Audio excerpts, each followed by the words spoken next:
Meski derita tak henti menerpa, badai kehidupan yang datang menerjang, ku takkan henti bertahan hingga nanti.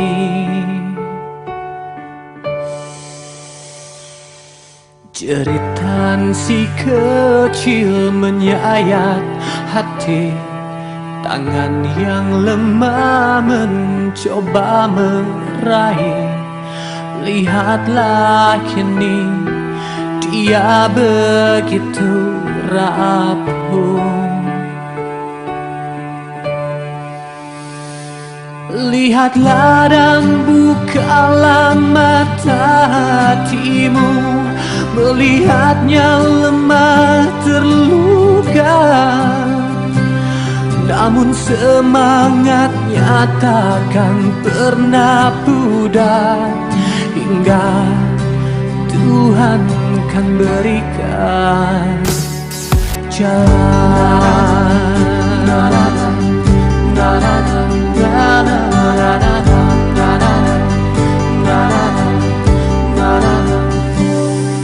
Kalau manusia tak lagi kuasa, bagai sebutir debu yang tak berdaya.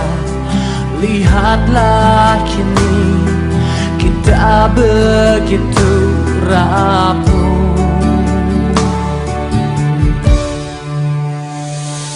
Lihatlah dan bukalah mata hatimu, melihatnya lemah terluka. Namun semangatnya takkan pernah pudar, hingga Tuhan kan berikan jalan.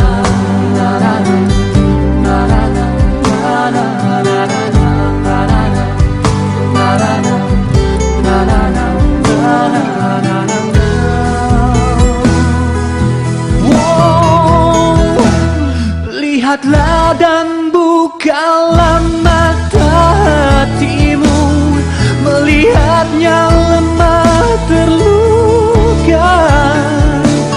Namun semangatnya takkan pernah pudar, hingga Tuhan kan berikan jalan.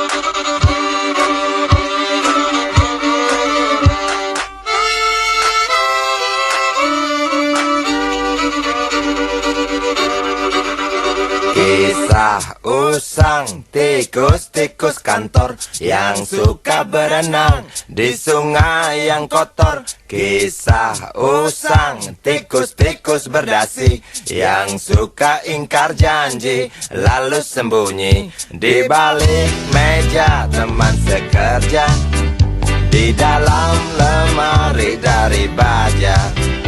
Kucing datang, cepat ganti muka, segera menjelma, bagai tak tercela. Masa bodoh, hilang harga diri, asal tak terbukti.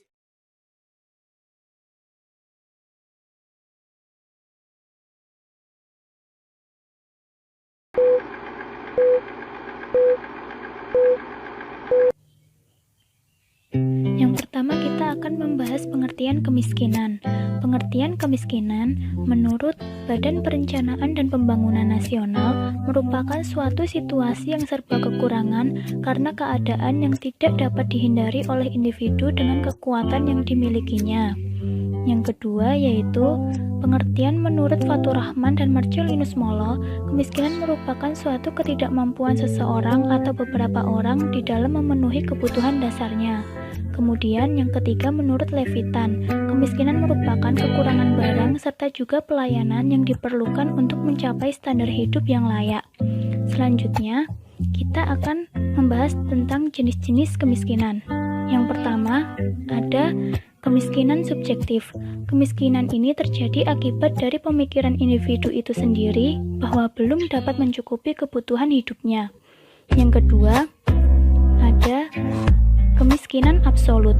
Kemiskinan ini terjadi karena pendapatan individu berada di bawah garis standar minimum atau garis kemiskinan. Yang ketiga, ada kemiskinan alamiah. Kemiskinan ini terjadi karena faktor alam, seperti kelangkaan sumber daya alam, bencana alam, dan lain-lain. Yang keempat, kemiskinan struktural. Kemiskinan ini terjadi karena struktur sosial yang tidak mampu menghubungkan masyarakat dengan sumber daya alam yang dimiliki. Selanjutnya, ada faktor penyebab kemiskinan. Yang pertama yaitu angka pengangguran yang tinggi. Keterbatasan lapangan pekerjaan dapat mengakibatkan angka pengangguran yang tinggi, sehingga dapat menyebabkan kemiskinan. Yang kedua yaitu ada pertumbuhan penduduk. Apabila pertumbuhan penduduk yang tinggi dan tidak disertai dengan pertumbuhan ekonomi yang seimbang, maka akan mengakibatkan kemiskinan. Yang ketiga, tingkat pendidikan yang rendah. Tingkat pendidikan yang rendah menyebabkan tingkat pengetahuan yang rendah, sehingga tidak mampu bersaing dalam dunia kerja. Yang terakhir yaitu bencana alam. Bencana alam mengakibatkan kerusakan infrastruktur serta psikologis yang membuat masyarakat mengalami kemiskinan sebab kehilangan harta bendanya. Selanjutnya yaitu dampak dari kemiskinan. Yang pertama, angka kematian yang tinggi. Hal tersebut disebabkan karena masyarakat yang hidup di bawah kemiskinan itu biasanya tidak mendapatkan akses untuk mendapatkan kesehatan yang memadai, sehingga hal tersebut akan menyebabkan tingginya angka kematian pada masyarakat yang hidup di bawah garis kemiskinan.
Selanjutnya kita akan mempelajari tentang GIZI-BURK atau gizi buruk.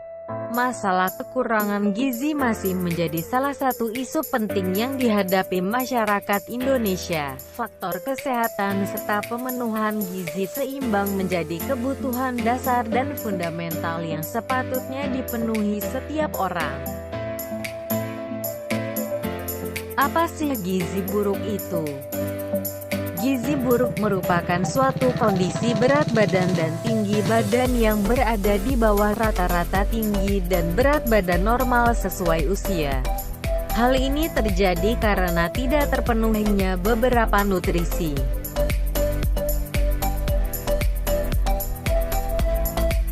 Secara garis besar sebab-sebab gizi buruk adalah 1.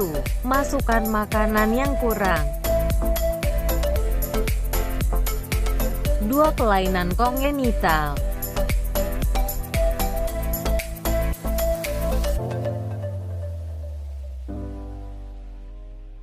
3. Prematuritas.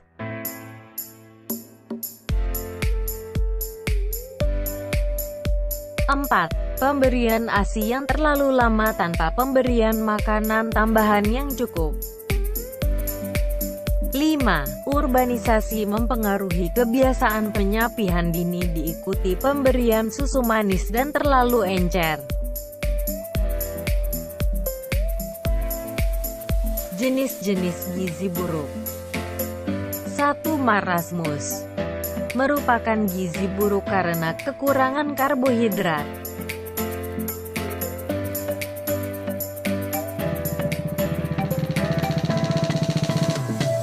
2. Kwashiorkor merupakan gizi buruk karena kekurangan protein atau kurangnya asupan makanan yang mengandung protein hewani.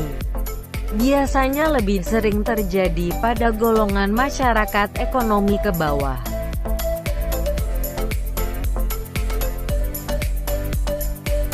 3. Marasmi kwashiorkor merupakan gizi buruk karena kekurangan protein dan karbohidrat. Pada bagian jenis ini terdapat tanda dan gejala klinis marasmus dan kwashiorkor secara bersamaan.